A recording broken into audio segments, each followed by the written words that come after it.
Sud Radio, Osez entreprendre, Thomas Binet. Et bonjour Thomas. Bonjour Laurence. Au sommaire d'Osez entreprendre ce matin. Je vais vous raconter l'histoire de la vache qui rit. Ça sera notre saga de la semaine. Et notre grand témoin, Tine Collard, présidente de Noodies. Nous allons parler mode, maroquinerie et forcément entrepreneuriat. Et se lancer dans le e-commerce, ça sera notre dernière chronique de l'année. Comment réussir dans ce domaine en constante évolution. Voilà, et on commence avec la saga de la semaine, Thomas, en partenariat avec le magazine Entreprendre. On part dans le Jura français pour découvrir une histoire passionnante, celle de la vache qui rit, on connaît tous. Alors Thomas, par où commence cette incroyable aventure? Eh bien Laurence, tout commence en 1865 à Orgelet, un petit village du Jura. Jules Bell y fonde une modeste fromagerie pour affiner de l'emmental et du gruyère. Imaginez un artisan travaillant au pied des Alpes dans une région célèbre pour ses produits laitiers. Il était loin de se douter qu'il posait les bases d'une marque iconique. Alors justement, comment cette petite entreprise familiale a-t-elle pris son essor? En 1898, les deux fils de Jules, Henri et Léon, déménagent la fabrique à Lons-le-Saunier, une ville stratégique grâce à son réseau ferroviaire et à sa sonnerie, ce qui est un endroit où on recueille et l'on traite le sel. Mais c'est surtout Léon, le cadet, qui va marquer l'histoire. Pendant la Première Guerre mondiale, il découvre un dessin humoristique, un bœuf hilar sur un camion de ravitaillement. Cet emblème lui inspire le logo de la future marque. Très drôle. Alors, quand la vache qui rit est-elle finalement officiellement née alors? En 1921, Laurence, c'est là que Léon Bell a une véritable révélation. Il découvre le concept du fromage fondu grâce à une famille suisse. Avec leur aide, il crée une recette unique et lance la production. 3 ans plus tard, en 1924, il y a tout juste 100 ans, la vache rouge emblématique arbore ses fameuses boucles d'oreilles en triangle, une idée soufflée par la femme de Léon. Et aujourd'hui, où en est la marque alors? Aujourd'hui, la vache qui rit est un véritable phénomène mondial. Plus de 10 millions, quand même, entendez bien, 10 millions de portions sont vendues chaque jour dans 120 pays. Le secret de la vache qui rit, c'est une recette intemporelle et des innovations constantes avec des saveurs pour tous les goûts. Une success story qui continue de faire sourire le monde entier. C'est vrai. Allez, on passe au témoin de la semaine. Nous sommes avec Tine Collard, présidente de Noodies, une marque de maroquinerie haut de gamme créée en 2019, installée à Romans-sur-Isère dans la Drôme. Sa vocation, rendre l'élégance abordable et responsable. Bonjour Tine Collard. Bonjour. Tine Collard, vous n'avez pas, on va raconter à nos auditeurs, vous n'avez pas un parcours banal. Vous faites des études dans la céramique et vous devenez carreleur mosaïque sur les chantiers et vous allez décider un jour de tout arrêter. Alors pourquoi ce changement de vie quelque part?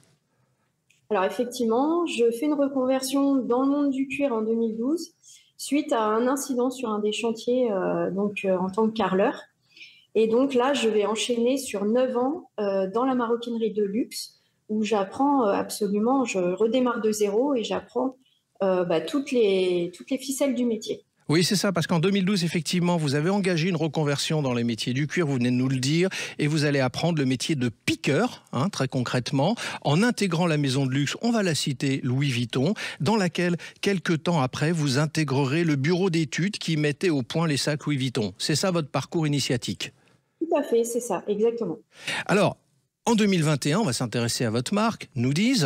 Vous lancez donc cette société car vous intéressez au Made in France. C'est ça l'élément déclencheur? Alors, c'est en 2019, donc c'est là, il y a vraiment la création de l'entreprise, mais en amont, on va dire 1 an ou 2 ans avant, je commence à m'intéresser au Made in France de par la marque qui est donc basée à Romans-sur-Isère, donc là où je suis actuellement, la marque 1083. Donc là, ça s'ouvre, on parle de relocalisation des savoir-faire, on parle du Made in France. À ce moment-là, le Made in France n'a pas l'essor qu'il a aujourd'hui. Quand on parle Made in France, on est encore sur, on imagine encore des marques des produits encore un peu ringards, un peu trop chers, un peu peut-être même ciblés. C'est pas si évident. Et la marque 1083 va s'ouvrir vraiment sur le Made in France et en parler très ouvertement. Alors, donc là, je m'y intéresse. Et là, je me dis, avec ce que j'ai appris, l'exigence et l'excellence que j'ai entre les mains, qu'est-ce que je peux faire de mon côté pour relocaliser la maroquinerie? Alors avant qu'on rentre dans le détail, effectivement, sur votre structure, c'est vrai, vous évoquez le fait que le Made in France fut une époque était quelque part pas considéré, hein, objectivement aussi par les consommateurs, au-delà du fait aussi que on est associé aussi à un prix fort. Parce qu'il y a de la main-d'œuvre et la main-d'œuvre en France est plus chère que dans certains pays, évidemment, que nous connaissons tous. Alors, ça a beaucoup changé. Récemment, d'ailleurs, vous aviez le salon du Made in France qui s'est tenu à Paris, qui a été fortement fréquenté. Donc, on voit bien que là, il y a un goût pour le public d'aller vers le Made in France. Vous le ressentez, vous, dans les échanges que vous avez avec des clients, des prospects? Bien sûr. Alors, je pense que clairement, le Covid a forcé un peu les choses. En quoi? Comme tout s'est arrêté, Oui. je pense que les gens, comme vous, comme moi, comme n'importe qui, on commence à regarder ce qui se passait autour et à voir. Alors là, on parle de mode, mais on parle aussi de consommation, même alimentaire ou autre. Plus responsable. Voilà, plus responsable, de savoir, tiens, d'habitude, j'achète, je fais l'achat sur Internet ou autre, comme tout est arrêté, je vais regarder ce qui se passe autour de moi et je pense que le Made in France en a profité. Tine Collard, il y a un instant, j'évoquais aussi le phénomène selon lequel c'était considéré comme plus cher. Et c'est pas qu'une considération, c'est aussi une réalité. Est-ce que vous jugez, est-ce que vous le ressentez, que les consommateurs sont prêts à payer plus cher, et pas que pour l'alimentaire? Parce que dans votre cas, vous n'êtes pas dans l'alimentaire, vous êtes dans la maroquinerie. Est-ce que les gens sont prêts à payer plus cher un sac, par exemple, sous prétexte qu'il est fait en France ou assemblé en France?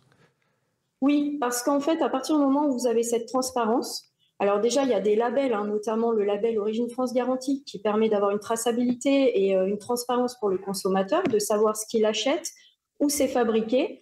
Il y a aussi cette notion d'aider les entreprises. Alors, ça va nous aider, nous, mais aussi indirectement d'autres entreprises qui travaillent avec nous.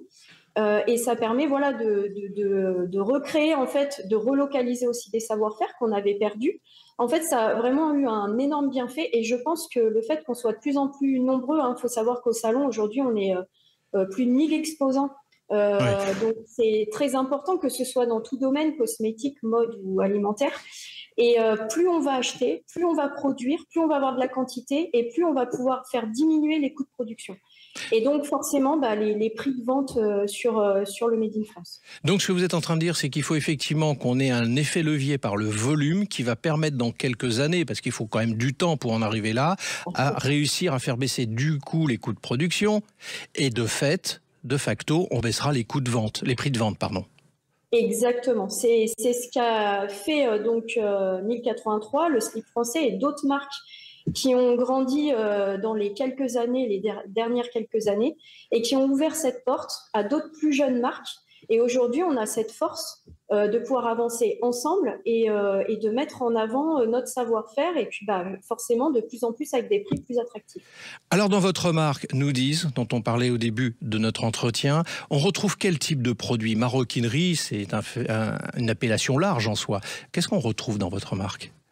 Alors, on a la maroquinerie, donc les sacs, notamment. Donc, on va avoir une ligne homme et une ligne femme. Oui. Et puis, on va avoir les accessoires. Alors, en accessoires, on va avoir, par exemple, portefeuille, ceinture, voilà, des petites pochettes à porter facilement. Alors, vous dites que vous voulez rendre l'élégance abordable et responsable. C'est un peu le leitmotiv de votre marque. Alors, en quoi c'est élégant, abordable et en quoi c'est responsable, justement? Alors, abordable parce qu'aujourd'hui, on travaille en ultra local. C'est-à-dire qu'on a 95% de nos fournisseurs qui sont à moins de 3 km de notre atelier. Ce qui fait qu'on diminue forcément les coûts au niveau logistique, mais aussi on essaye de travailler en optimisant nos produits et donc en diminuant le coût de production. Donc, on va rendre notre produit avec toute la qualité, l'excellence qu'on peut y donner dans notre savoir-faire, mais avec un prix beaucoup plus abordable. Et puis responsable parce que j'ai été formée à l'éco-conception. Donc aujourd'hui, on est l'une des seules marques de maroquinerie française à calculer l'empreinte carbone de ses produits, et ce, dès leur conception. Ça veut dire qu'aujourd'hui, on peut jouer sur notre empreinte carbone dès le départ en sachant appuyer sur les points rouges et pouvoir s'améliorer. Tine Collard, une dernière question. Pour nos auditeurs qui souhaiteraient retrouver vos produits, ils peuvent les retrouver à quel endroit? Alors, vous pouvez les retrouver bien sûr sur notre site internet nos10officiel.fr. Et puis aujourd'hui, donc à Romans, on a ouvert notre première boutique depuis septembre. Donc, on a un lieu d'exception pour vous accueillir. Et puis d'autres revendeurs un peu partout en France que vous retrouverez sur notre site directement. Parfait, merci à vous. Merci. Merci beaucoup, Tine Collard. Je rappelle que vous êtes présidente de Nos10. Allez, tout de suite, les essentiels de l'entrepreneuriat. Bruno, le spécialiste des fournitures et de l'équipement pour les professionnels, présente Sud Radio, Osez entreprendre, les essentiels de l'entrepreneuriat. Alors, ce matin, on s'attaque à un univers qui fait rêver beaucoup d'entrepreneurs, Thomas, le e-commerce. Première question d'ailleurs, pourquoi ce secteur attire-t-il autant ?